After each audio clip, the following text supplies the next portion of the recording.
BIOS क्या होता है, लेक्सी बायोस मोड क्या होता है, यूएफआई बायोस मोड क्या होता है, आपको कौन सा यूज करना चाहिए, कौन सा आपके लिए अच्छा रहेगा।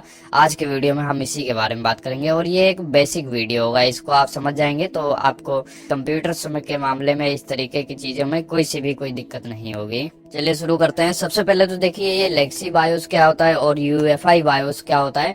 इन दोनों को आपस में कंपेयर करने से पहले हमें ये मालूम होना चाहिए कि ये बायोस क्या होता है और ये आखिर काम क्या करता है। देखिए जो बायोस होता है इसका मेन काम ये होता है कि आपके कंप्यूटर को चालू कर देना और आपका ऑपरेटिंग सिस्टम लोड कर देना। उसके बाद ऑपरेटिंग सिस्टम लोड होगा तो वो आपका कंप्यूटर चालू करेगा।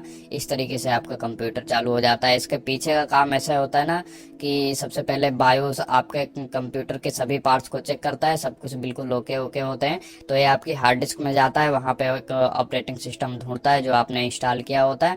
ऑपरेटिंग सिस्टम आपकी रैम में लोड करवाया जाता है और रैम से वो आपके निकल के आपके सीपीयू में जाता है। इसी तरीके से प्रोसेस होने के बाद आपका ऑपरेटिंग सिस्टम चालू हो जाता है। फिर ऑपरेटिंग सिस्टम इसके बाद आगे का काम देखता है कि अगर आपने अपने कंप्यूटर में कोई पासवर्ड वगैरह लगा रखे हैं तो वो सब स्क्रीन आती है। इस तरीके से आपका कंप्यूटर चालू हो जाता है और आपने जो भी अपने कंप्यूटर में इंस्टॉल कर रखा है वो आपको चलाने को मिल जाता है। और ये काम कैसे करता है मैं आपको एक कहानी के जरिए भी बताता हूँ। देखिए कई समय पहले जब हमारे कंप्यूटर हुआ करते थे उसमें बायोस नहीं होता था।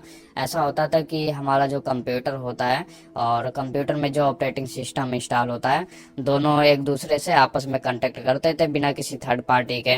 अब यहाँ पे दिक्कत क्या होती थी कि जैसे कि कभी आपका ऑपरेटिंग सिस्टम करप्ट हो गया, आपके ऑपरेटिंग सिस्टम की कुछ फाइलें वगैरह खराब हो गई या आपके कंप्यूटर की ही कोई पार्ट्स खराब हो गई तो दोनों ही केस में क्या होता था कि आपके कंप्यूटर की स्क्रीन नहीं आती थी। अब भैया हमें ये नहीं पता चल पाता था कि कंप्यूटर का ऑपरेटिंग सिस्टम खराब है और अगर खराब है तो उसकी क्या चीज़ खराब है ये भी नहीं पता चल पाता था और ना ये पता चल पाता था कि क्या हार्डवेयर खराब है।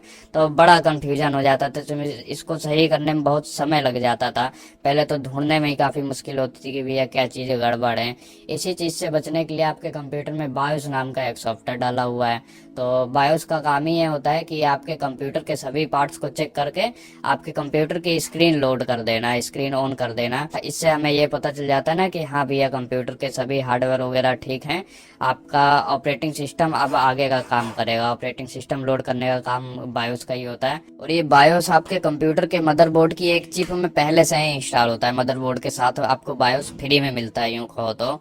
इसे आपको इंस्टॉल करने की जरूरत नहीं होती है। अब आप ये समझ गए कि ये बायोस क्या होता है। बायोस का मैं एक बार फुल नेम बता देता हूँ आपको, बेसिक इनपुट आउटपुट सिस्टम। और बायोस का काम ये होता है कि पोस्ट करना। पोस्ट मतलब पावर ऑन सेल्फ टेस्ट करना, यानी कि खुद के सभी हार्डवेयर को चेक करना और आपके ऑपरेटिंग सिस्टम को लोड कर देना। अब हम बात करेंगे आपके सबसे पहले बायोस लेक्सी बायोस के इंटरफेस के बारे में। इसका इंटरफेस CUI बेस इंटरफेस है, मतलब कैरेक्टर यूजर इंटरफेस।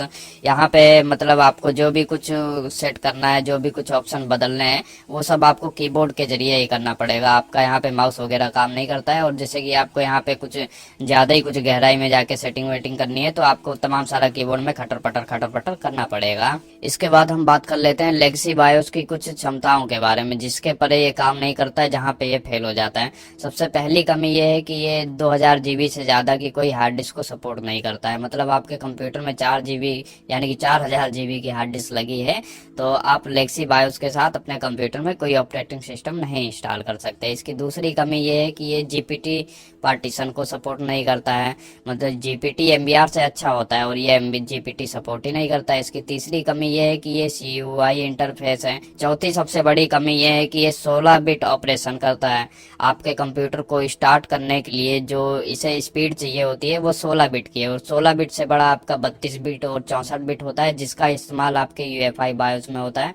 इसी वजह से आपके ये लेक्सी वाले बायोस जिस कंप्यूटर में डले होते हैं वो थोड़ा स्लो स्टार्ट होते हैं। आपका कंप्यूटर ही चालू होने में कई कंप्यूटरों को 1 मिनट लग जाता है। इसकी पांचवी कमी ये है कि ये अनसिक्योर है। अनसिक्योर क्यों हो गया? क्योंकि ये काफी पुराना है और पुरानी चीजें अनसिक्योर हो ही जाया करती हैं, उसके तोड़ आ जाते हैं ना मार्केट में।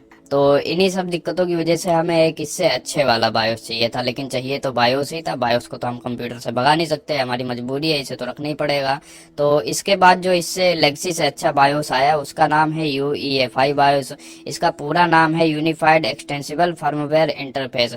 इसके नाम से ही आपको पता चल रहा है, जैसे कि यूनिफाइड, यूनिफाइड का मतलब हाँ भैया कि हाँ कुछ लग रहा है कि समझदार, यूनिफॉर्म वगैरह पहन रखा है, तो मैं मजाक कर रहा हूँ। यूनिफाइड का मतलब कुछ और होता है। एक्सटेंसिबल यानी कि इसे आप और भी कई सारी चीजें इसके अंदर समाहित हैं, तो काफी इसके नाम से ही आप पता लगा सकते हैं क्या चीज है। इस बायोस में उन कमियों को दूर किया गया है जो आपके लेक्सी बायोस में थी।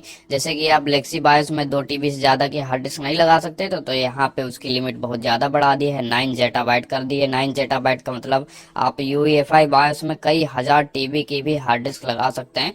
और इसकी जो दूसरी सबसे अच्छी बात यह है कि ये GPT पार्टीशन को सपोर्ट करता है। GPT आपके MBR से अच्छा हो। और इसकी तीसरी सबसे बड़ी खासियत यह है कि इसका यूजर इंटरफेस GUI बेस है, यानी कि ग्राफिकल यूजर इंटरफेस।